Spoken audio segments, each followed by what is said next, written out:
Welcome into the Locked On Knicks podcast. I'm Gavin Schall. Today, I'm joined by a very special guest, Sean Woodley, the host of the Locked On Raptors podcast, to take you through everything OG Anunoby. Will he actually get traded? Just how good is he? And what would the package need to be for the New York Knicks? That next. You are Locked On Knicks, your daily New York Knicks podcast, part of the Locked On Podcast Network, your team every day.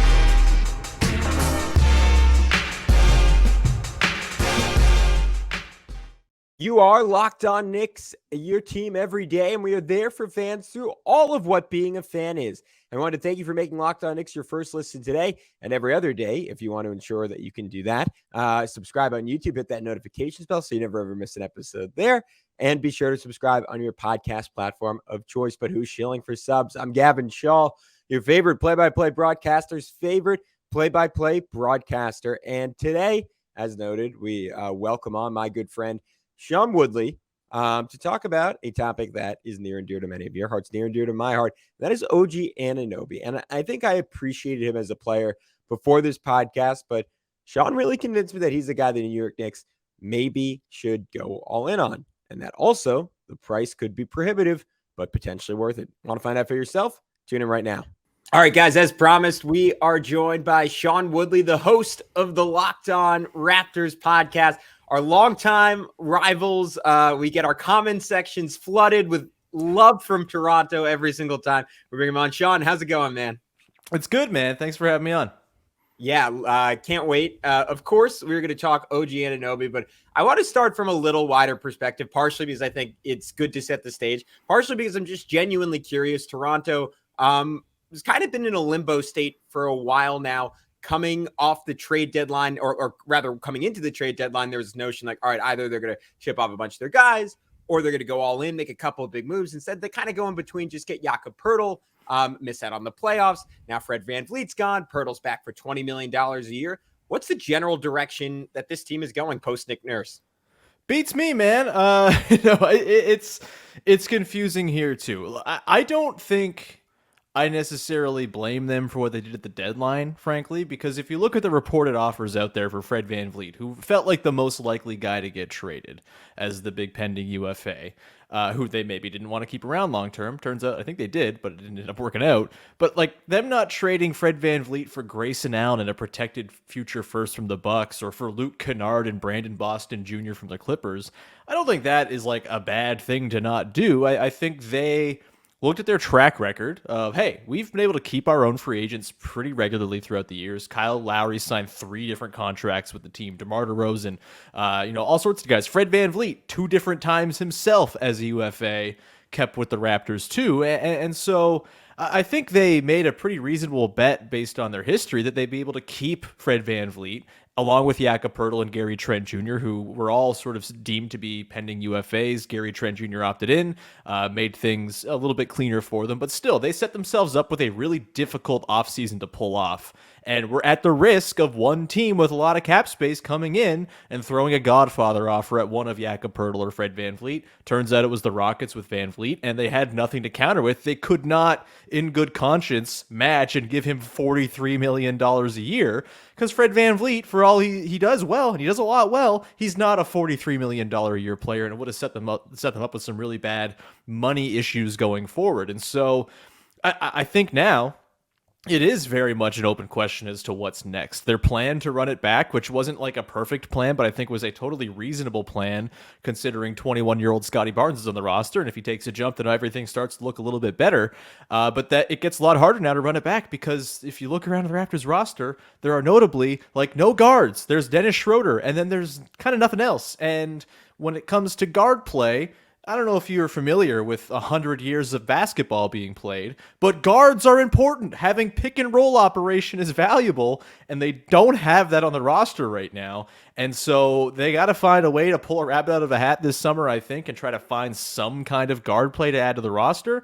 Otherwise, I think their plan is to go into the year with this very misshapen roster, which I don't think is going to go especially well. So if they don't make moves, then I think it is time to start asking like real questions about like what is the direction here? Because right now it's pretty hard to decipher. Obviously, trades can happen. We'll talk about OG today. Pascal Siakam's name has been out there probably more than OG, actually significantly more than OG of late. So there's all sorts of ways this still could go in the summer. But as it stands right now, I'm as confused as anybody over what they want this basketball team to look like come October. Sean, I've watched Elfrid Payton start 4 games in a playoff series. So I'm aware that guard play matters. But let's go here next. If I'll have you reverse engineer it. If OG Anunoby is traded, what would have happened to precede that? Is it just a really rough start to the year? Is it them getting a fantastic offer for Pascal Siakam and saying, all right, we might as well just blow it up at this point because we're not going to pay OG, even though he's only 25 years old, whatever he costs for the next 4 or 5 seasons? What is it going to take?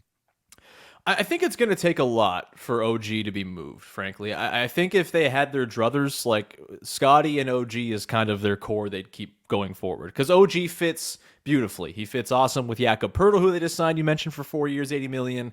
He fits really well with Scotty Barnes. He shoots threes. He's one of the best defensive wing players in all of basketball. There's a reason the Raptors have been resistant to just trading him, because he's the kind of player who you trade and then spend the next 20 years being like, man, I wish we had a player like that on our team. It's like, it's hard to find a guy like OG. And I think if they had it their way, he would be on the team long term. And Masai Ujiri himself has once said, like, if I could build the whole team out of OGs, I would.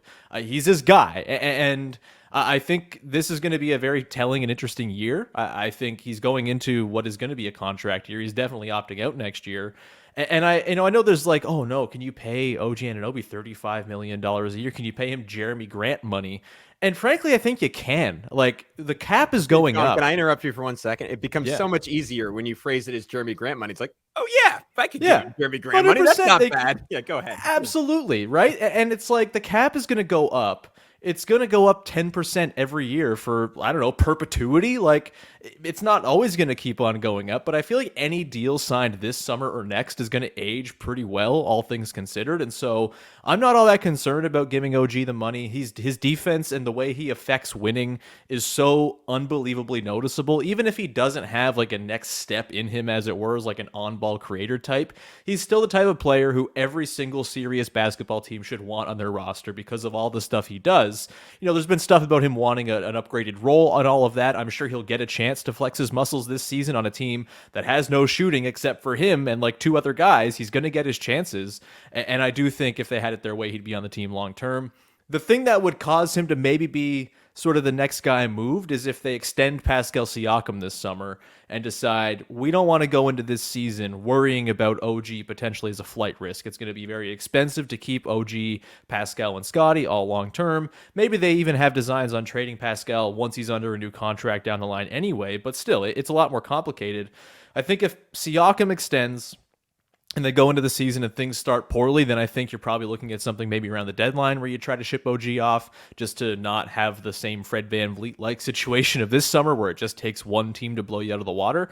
But yeah, I do think at this point it feels like OG is a little further down the trade speculation list than Siakam is. And I also like the idea of if Siakam gets traded, I don't think that means OG is getting traded. The Raptors do not tank. This is not a thing Masai Ujiri does. He doesn't believe in it really.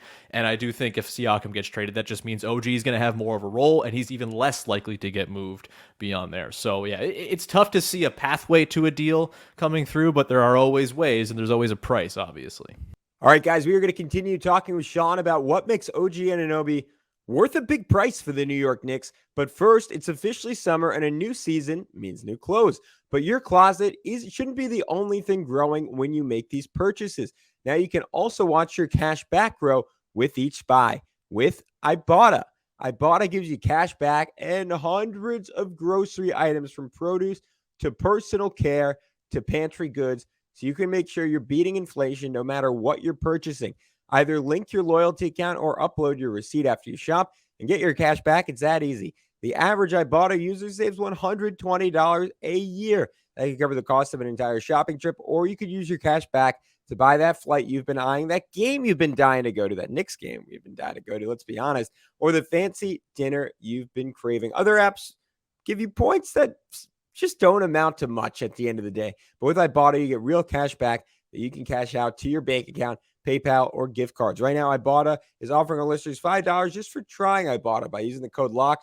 When you register, just go to the App Store or Google Play Store and download the free Ibotta app and use code LOCKED. That's IBOTTA in the Google Play or App Store and use code LOCKED. Right, and I think the Knicks, as has been reported by Sportsnet's Michael Grange, like they are particularly interested in OG Anunoby. And the reason why is pretty obvious. Throughout the regular season, they were a team that was really fantastic when Jalen Brunson was the only bad defender on the floor and would score 1 million points when you paired him with RJ Barrett, but also gave up 1 million points when you paired him with RJ Barrett. And those numbers shifted a bit in the playoffs, and it felt like they maybe even needed offense more than defense. But the beauty of OG Anunoby is like a Quentin Grimes, like an Emmanuel Quickley. You got to guard him from three on one end, and he is a hell of a defender on the other end, even a different tier than those two. But I am curious because I think part of the Knicks thinking, if they were going to give the price that Masai Ujiri wants, which we can discuss a little further on in this episode, some people have deemed like kind of crazy around the NBA. I think if the Knicks were going to sell that price and they were going to say like, hey, this is kind of our all-in move, when in the past they've thought of it more for a guy like the caliber of a Joel Embiid, or even in a tier between those two guys, someone like a Paul George. Is there more on the bone for him as an offensive player? And you look at OG and the perception, and Sean, you could correct me if I'm wrong on this, but maybe it's only outside of Toronto, not people who watch him every game, but you hear every year like, all right, there's another step for this guy. Like he's going to become an all-star, and it just never quite seems to happen for him, right? And he is exceptionally good at what he does, right? A fantastic three-point shooter. As we said before, one of the best defensive players in basketball, but he's never quite made that leap to being a 20-plus point per game scorer. The overall efficiency has dropped off slightly the last 2 years. Last season, his three-point shooting was slightly back up. His two-point percentage a little bit down from where it was in seasons 3 and 4. But again, he's never really put together that all-star type of push. Is that in there with him having a little bit more volume if Pascal were to be traded, or is he just not really that type of guy? And as you noted, like he might be worth $35 million just for who he is already. Yeah, like I feel like I always feel like a bit of a hater when I talk about OG, because I just like I'm kind of over talking about, is the leap coming? Like I don't think it is. He doesn't handle the ball terribly well. He's not a great playmaker. He's a fine passer. He can make connective passes, but he's not like creating great looks for others off of his drives. He's a little bit off balance when he drives and all this stuff.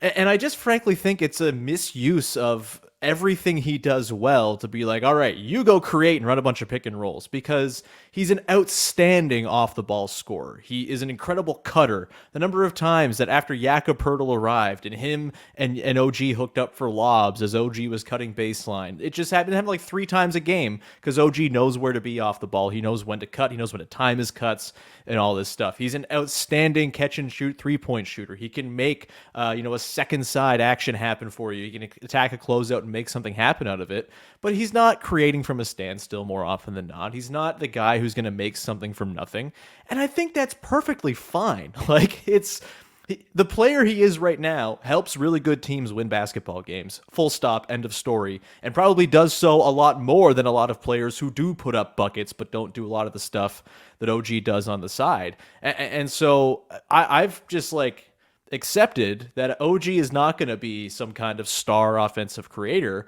but that doesn't mean he's not kind of a star at what he does. He might be the single best 3-and-D wing in the NBA. He might be the best player of his archetype in basketball. To me, that's a pretty great success story development-wise, and any team that, especially a team like the Knicks, where you have a couple of ball-dominant guys in Julius Randle and Jalen Brunson, I don't think the optimized version of OG sees him with the ball in his hands a ton. He's a play finisher, really, and he's a super efficient play finisher when he's playing with good players.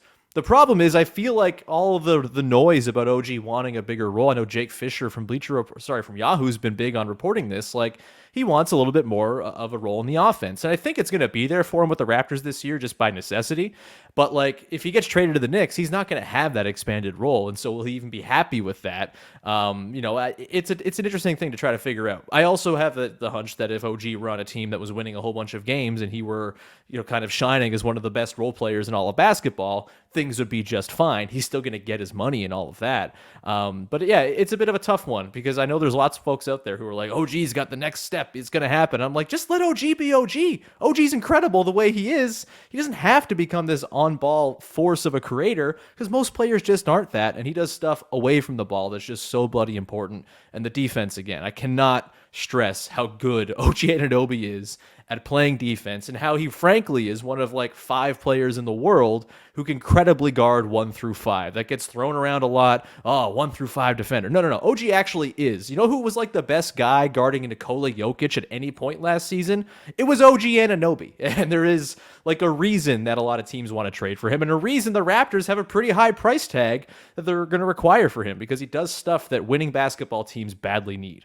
It's something we've talked about on the podcast, but the Knicks were somewhat fortuitous in their playoff run, and it would have changed if they got one more round. They did not run into a big wing who could really give them problems. And you look at this current Knicks roster, if there's one flaw in it, it's that they don't have that super lengthy defender. And of course, Jimmy Butler could have been that guy. Maybe was a little bit hampered by injury. Quentin Grimes is excellent, but at 6'5", just doesn't quite have the length to really bother those guys the way you would want. And I think having OG mixed in with the Grimes, mixed in with the Hart, could elevate the Knicks defense to another level with, to your point, not taking away anything offensively. I wonder how you feel he would do, and like maybe it's just on such thin margins, like it's not even worth asking, but like how is he affected by Toronto's like infrastructure around him? Because I know last year, like the critique of Toronto was like it was a little bit of a clogged toilet offense at times. And in New York, we are infinitely familiar with that concept under Tom Thibodeau, where there just has not been enough shooting on the floor for years and years and years running.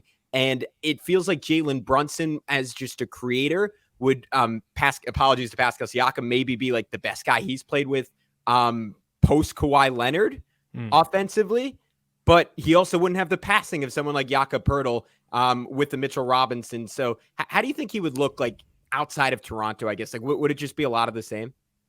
Yeah, I mean, I think he plays well. He fits with any team, right? Like, he's a guy who's going to stand on the wing or in the corner, catch and shoot for you, and defend like a maniac on the other end. And the other stuff that goes in between, yeah, it's dependent on the sort of structure of the team that he's playing with. I'm sure the added space that the Knicks have on the floor would be beneficial to him, right? Like, there's just more room for everybody to operate at that point. It's easier for everybody.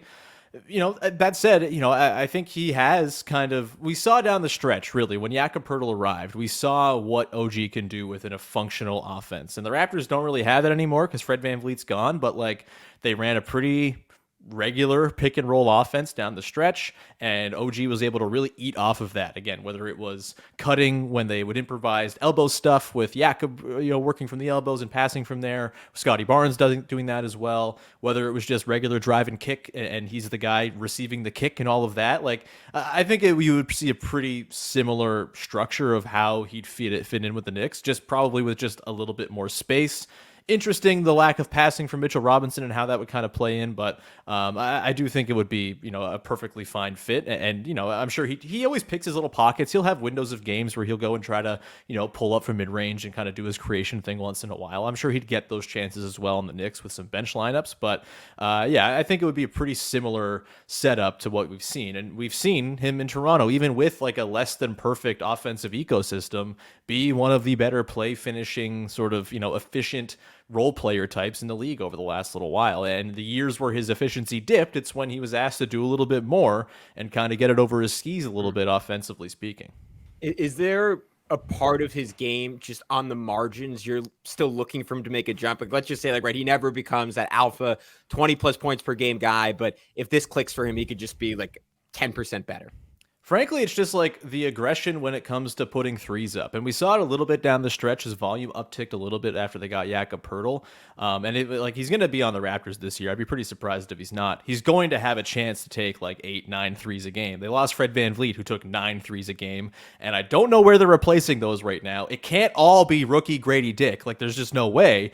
And so I would love to see OG really ratchet up just like the degree to which he has no conscience. I think he likes to take good threes because he's a smart basketball player and all that, but sometimes you just need that volume. And I think just a little more aggression with the trigger would be probably like the thing that would take OG up another level. But again, that's more role player stuff as opposed to like, I don't really care if he, takes a step as far as like his handle or whatever. I don't think the playmaking side of things is really going to come along for him at this point. Maybe I can be proven wrong. Certainly, like guys have made jumps surprisingly in the past, but I think for him, like the way he is set up right now as a player, just ratcheting up that volume from deep, like he's a good 38% 3-point shooter. He makes teams have to worry about it. I would be totally fine if he was taking 8-9 a game on the Raptors this coming season, no doubt. I know around the deadline, we heard Masai Ujiri was looking for 3, like some reports said 4 first-round picks for him. You heard teams like Memphis poking around. I'm sure the Knicks were poking around, and the price was just too high. In a world where whatever it takes to happen, Toronto does say like, hey, we are just kind of do a reset here. We want guys purely on Scotty Barnes' timeline. What is the kind of package Masai Ujiri is looking for, do you think? Well, first off, I think the reason that they're asking for such a high price is because they view OG on Scotty's timeline. He's 25, 26 years old. Like, right. He's perfectly in his prime. He's going to fit with Scotty Barnes as Scotty Barnes grows into a player. And I think they're incentivized to want him on the team because, again, he fits really beautifully with Scotty Barnes, with Jakob Poeltl, with the guys they have on the roster right now, as far as their core pieces go. And so I'd be, pretty surprised if he got moved for that reason. When it comes to the price, like, there's the Memphis offered 3 first-round picks. Like, yeah, probably like heavily protected ones, I think is like what the sounds are on those. And like, they want real picks. They want real stuff back. And I do think a really important part of an OG trade now would be, can you get some kind of shooting and real players in return? It might not just be that they want picks. They might actually want real players to pair with Scotty Barnes so you can help Scotty Barnes develop, so you're not waiting for Scotty Barnes until all these teenagers who are not yet drafted come into the league and then can eventually join him down the line. Like, he's already going into year 3.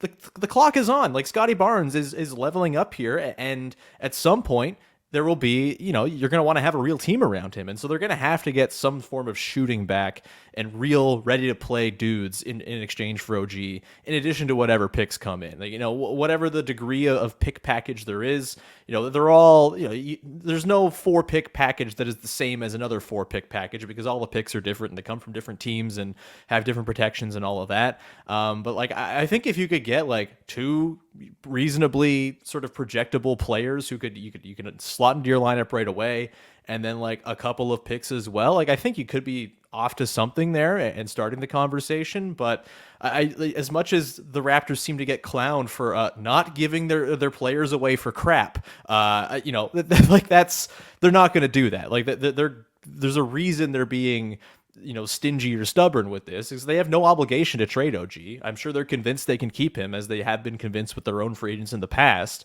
And I think they're incentivized to want to do it. So they're going to have to be blown away by whatever the offer is, no doubt. And I think I've kind of alluded to this without actually saying it. I think in the Knicks' perfect world, and I think there's a lot of internet discourse about this specific transaction, the Knicks would be trading RJ Barrett and stuff for OG Anunoby, because that is just the cleanest one-for-one replacement on the roster. RJ's defense was much less of an issue in the playoffs than it was in the regular season. He offers you a lot more self-creation than OG Anunoby does, but obviously not, like, even on his best day ever, not in the same universe. If there's something bigger than a universe, not in the same that as OG as a defender. The same can be said about them as 3-point shooters. And I think given the Knicks building around Jalen Brunson, the fact that they're clearly in no rush at this point to trade Julius Randle. I think if they did move Julius Randle, it would be to try to upgrade that spot and get someone who does a lot of what Julius Randle does and better. And I'm not sure if they think RJ Barrett could be that. Like, the third slot on this team is built for someone who is OG-like. On the flip side, I don't think Toronto, and correct me if I'm wrong here, Sean, despite him being one of Canada's favorite sons, as we've talked about in the past on this podcast, I don't think RJ would be high on their interest list, given the desire to just pack shooting around Scotty Barnes. I think someone like Emmanuel Quickley, someone like Quentin Grimes, and especially with Grimes plus a couple of picks, would be much higher on that interest. Am I warm there, or is there a world where RJ is the centerpiece of an OG trade? I really don't see you with RJ, man. Like, it just, the fit with Scotty Barnes doesn't make sense. The fit if Pascal Siakam is also on the team doesn't really make sense. Like they need guard play. If they're going to be trading one of their forwards, they're not going to trade OG for a similar, less fitting player who makes more money than OG does, right? And it's like, I know it's just for one more year that he makes more money, but still, like I think if you're trying to build a winning basketball team, you'd rather have OG and Anunoby on your roster than RJ Barrett. I don't think that's like a crazy thing to say. Nope. And I don't think the fit is there despite the passport matching. Like it drives me crazy that Raptors fans are like, get the Canadian guy. It's like, well, no, like that stop. Like we don't have to do this. Like it's like it's a real professional franchise. This isn't like a Mickey Mouse thing. But yeah, I don't see the fit there. Quickly and Grimes.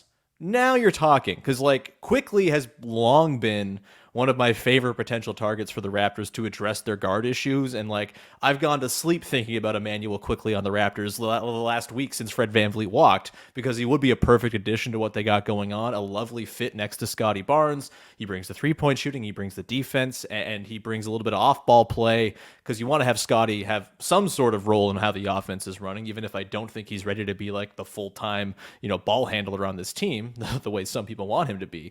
And so, yeah, like Quickly and Grimes, you start with that as an OG return. You get some shooting back in the door. You get to sort of replace the shooting you're losing with OG. OG's probably a better overall player on a good team than either of those guys, and so it probably works for the Knicks as well. Clear out some of the clutter they have, maybe.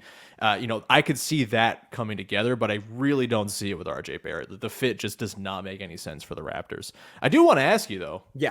You mentioned replacing Julius Randle with someone who does the stuff Julius Randle does a little bit better. Is there any room for like a Pascal Siakam conversation here with the Knicks? Because that fascinates me as well. I don't think the Raptors would have an appetite to have Julius Randle on their team, but I do think if they could find a third team to take on Randle, I've been kicking around like Siakam to the Knicks scenarios in my head, just like fiddling around with the trade machine. And I think Siakam and Brunson, like that's a duo you can really go to work with.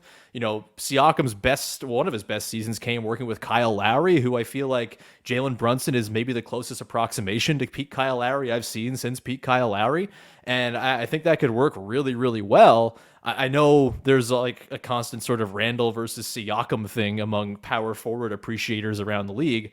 I think Pascal's a better, more well-rounded and sort of better fitting player on that Knicks roster. Is that something that could possibly come together at all there? I don't think the Knicks would perceive Pascal as a substantial enough upgrade to, because I don't know, correct me if I'm wrong, but I think like Toronto would expect it would obviously would not be a 1-for-1, right? Like it would be Julius plus stuff. Yeah, there would be for, stuff for Pascal Siakam, and I think the Knicks would want to differentiate, and I think someone like a Paul George playing a small ball 4 would more so be the direction they go to truly open up their offense and elevate the ceiling of what they could do in the playoffs. Like I don't personally see where Pascal. I think he's a better defender. I think, and I'd have to go over the numbers on this, probably a little bit more of a consistent 3-point shooter than Julius, even though Julius last year was really good in that respect and did it on exceptionally high volume. They're both good passers. Not based in merit, so tell me if I'm wrong on this. I think Pascal's probably a slightly quicker decision maker than Julius, and that's maybe on top of the defense, the most appealing part of the trade to me, where Julius gets his 5 assists, but it's always very meticulous. It is pound you, wait for the double, then kick it out. So I do think there's a world where on the margins, he is an upgrade. But let me know about this, Sean. Like come playoff time, like do you see Pascal, like when he's the number 2 guy on the team, because I know he was very good for the most part throughout that finals run, like is he a guy who can win you games in the playoffs? Because with Julius, like that is obvious the biggest lingering question, with the major caveat that he played through a severe ankle injury last year. I think he's a better playoff player than Julius Randle is. Like, he's had his moments. Obviously, the bubble, I think, was sort of like the biggest knock on Pascal's reputation. But I also think, like, if you think back to the bubble, yes, Pascal had a miserable time against the Celtics in that second round series.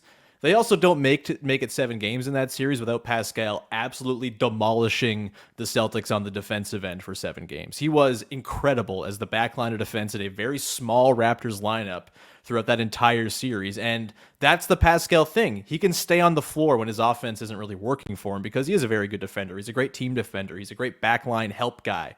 He's had his moments and sort of wax and wane with his defensive effectiveness in the last couple of years, but I think that's because he's been carrying a massive offensive burden for a team that stinks at offense. And yeah, like, are you going to go and have Pascal be your number one option in the playoffs and have great success? Probably not. But he's also someone who has had his success translate to the playoffs before. We've seen it in the finals, in the playoffs back when they won the championship. And we saw it even like last year when they went to the first round against the Sixers.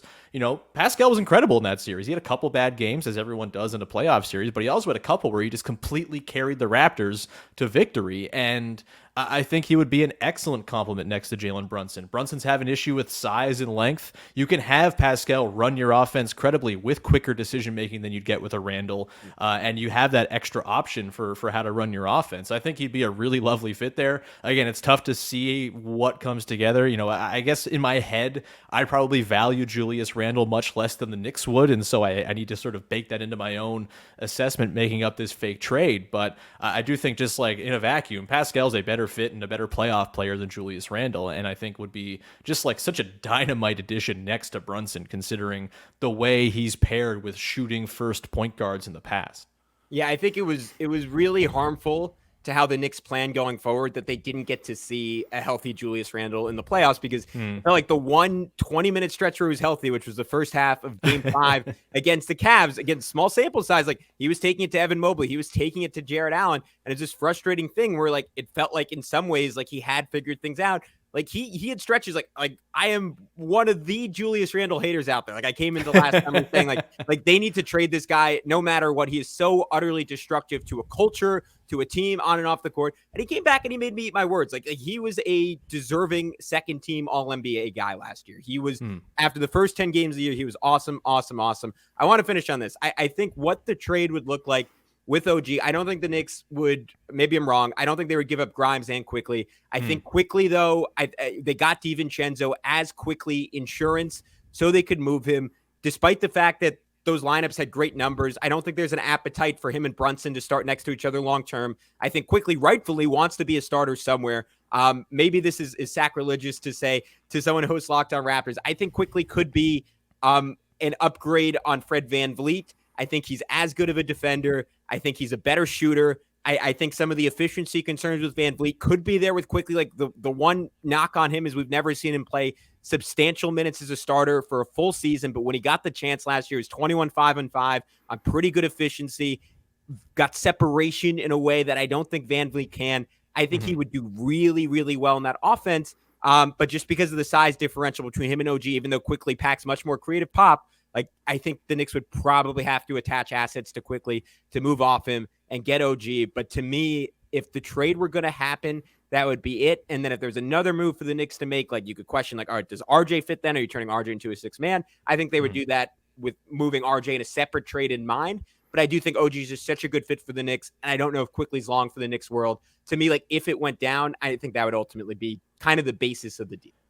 Yeah, I'm guessing they'd probably haggle over the inclusion of Grimes. Maybe it's like, oh, we'll throw in Deuce McBride or something like that instead. And yeah, the picks I think would be important, like what picks are coming in, what are the protections and all of that. But yeah, there's something there. Like, again, I don't think it's likely OG gets moved because I think they'd prefer to just have him be on this team. But if they're getting the sense that it's going to be hard to retain him, or they end up extending Pascal and want to just kind of find a way to remove the forward glut despite the fit being so good with OG, then maybe that's a way it opens up. But yeah, Quickly would be like very high near the top of my list of potential targets with OG or with any trade, really. Like, I think they should be calling up and asking about Quickly for like other stuff and picks. Like, I think they like Quickly would be, I agree. Like, there's a chance he's an upgrade on Fred VanVleet from day one. He's younger, and I think would be a really nice fit with Scotty Barnes, and kind of does some of the stuff that Fred struggled with when it comes to just like having that separation, having that ability to get to the rim, all of that. I'd be all aboard the Quickly train if that were something that the Raptors could pull off, whether it's with OG or someone else. Look, it would make me nauseous to trade Emmanuel Quickly. It would make you nauseous to trade OG Anunoby. Maybe a sign that it's a good deal. But Sean, can you let everyone know one final time where they can find all your great work? Yeah, man, Locked On Raptors every day. You know the deal. As a Locked On listener, you know what it's all about. I'm on Twitter at Woodley Sean. I'm not really using Twitter anymore outside of like 1 or 2 posts a week at this point because why would you? But that's right. The show's on Instagram, all that stuff as well. All right. Thank you so much, Sean Woodley. We'll see if it happens. Maybe not soon, but maybe sometime this year. Until then, thank you so much for listening. We'll be back with you 5 days a week on Locked On Knicks.